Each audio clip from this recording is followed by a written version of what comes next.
This week, women and their bodies have been at the front of headlines, and I am joined by Dr. Mona Prasad, an OBGYN and maternal fetal medicine specialist at OhioHealth. So we first want to say thank you so much for coming in. And I know that you have seen the headlines and misinformation, a lot of scrutiny of science, what it is not this week.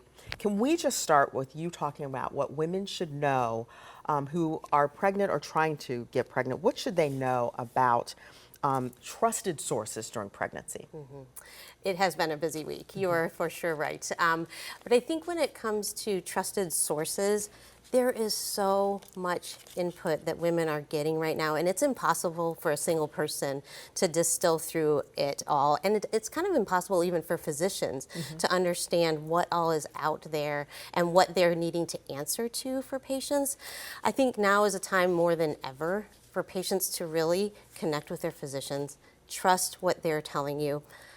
I think as a physician, we are trying our best to meet people where they are, and we can work with people with all the information they bring to us. But when it comes to distilling data, to try to identify best practice, to try to guide people in the most evidence-based way, just getting connected to your physicians and trusting them to help you guide through this pregnancy and through this time is going to be really important. I remember when I was pregnant, I carried around my copy of What to Expect When You're Expecting, and I would go through there. Can you talk about, sort of building on that, the role of personalized medicine for women who want to get pregnant or who are pregnant? Yes, I think we all are looking for those one-stop answers that can say, if you do this, everything's going to be okay.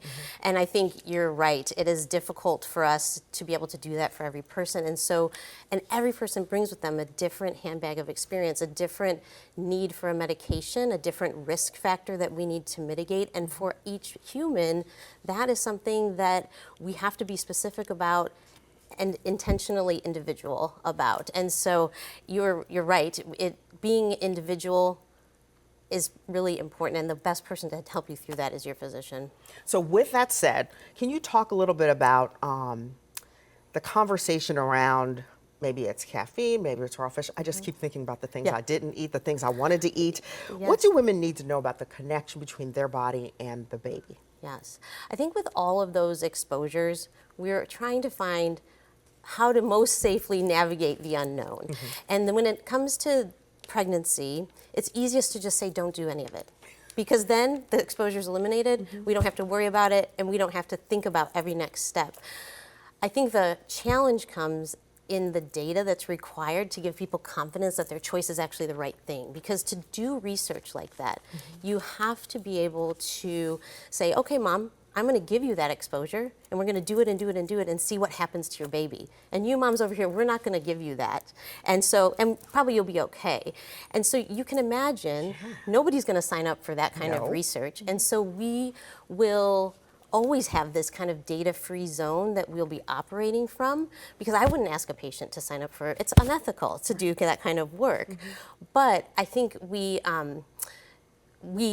tend to approach those things in a data-free zone in absolutes, but when you peel it back, there's always going to be a risk-benefit conversation to any of it, and that's where if you have trusted physicians and providers in your region, that's who you should lean on to help you navigate. So let me ask this, because I have you here, I have the advantage of this. What are you advising your patients about? How are you advising them to react or take or not have vaccines? I think vaccines are two different strategies. So we recommend vaccines for respiratory viruses for pregnant women, because indeed women and the physiology of pregnancy are higher risk for having severe outcomes, requiring ICU stays, et cetera, just because the physiology of pregnancy makes you higher risk for being significantly impacted by things outside of pregnancy might not get you too badly. So I very firmly recommend vaccines to our pregnant patients because they do fall into that high-risk category for the respiratory viruses, for flu, for COVID. We're really recommending those. Vaccines, there's another category of them that's meant to protect babies. So babies are born, and we all know babies have a vaccine schedule that we try to adhere to. And the reason those schedules are in place is because when babies are first born, they can't do that fighting for themselves. And so you're seeing now, we recommend Tdap, so the pertussis vaccine, because that allows moms, as well as RSV, it allows mom's antibody system to come up so that those antibodies can pass the placenta, be taken up by the baby, and then in those first weeks of life, when a baby can't protect themselves, they have that maternal protection on board. So I'm very pro-vaccine for those ways. We have done different strategies. Pertussis particularly, we used to not recommend it in my career for women to get pertussis vaccine because we felt like, well, if we just vaccinate everybody around that baby, we can protect that baby. And it wasn't a great strategy because we couldn't count on the community to protect that baby. So this is the way we could ensure that if we gave mom vaccine at the right time, her immune response would be such that we could protect her baby in those first weeks of life. And I have to ask you about pain medication. Yes, it is tough. I think, you know, there is multiple uses to Tylenol in pregnancy or acetaminophen in pregnancy. Probably the most important one actually isn't just pain, but for combating fever. And fevers are notoriously not good for pregnancy and actually are linked causatively to adverse outcomes in babies. And so I think it's really hard to say never do it. There's always going to be a time where the risk and the benefit are such that medication is probably the most important thing. The sad truth is pregnancy is uncomfortable. We don't have a lot of pain control mechanisms that are safe in pregnancy. Our other alternatives might be narcotics, which have their own host of problems. And so I think it's appropriate to step forward and say, yep, I'm going to expose myself to medications as minimally as I can. But when the time comes, you have to make that risk-benefit decision.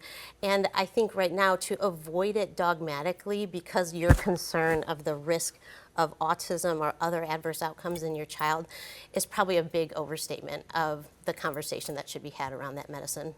Can you talk about when you have a fever and you're pregnant, what can happen? What's happening with you and the baby? Yes, it can cause a big inflammatory response, and that can, depending on disease process, it can be rooted in lots of things, but it can put you at higher risk for early delivery. It can cause developmental issues in a baby as well if that exposure is early enough in the pregnancy, so structural issues with a baby as well. So it's important to treat fever when you have it. All right. Dr. Prasad, thank you so much for coming in. My pleasure. We have more questions. We'll get to you. We'll have you come back in. Okay, thank you so much.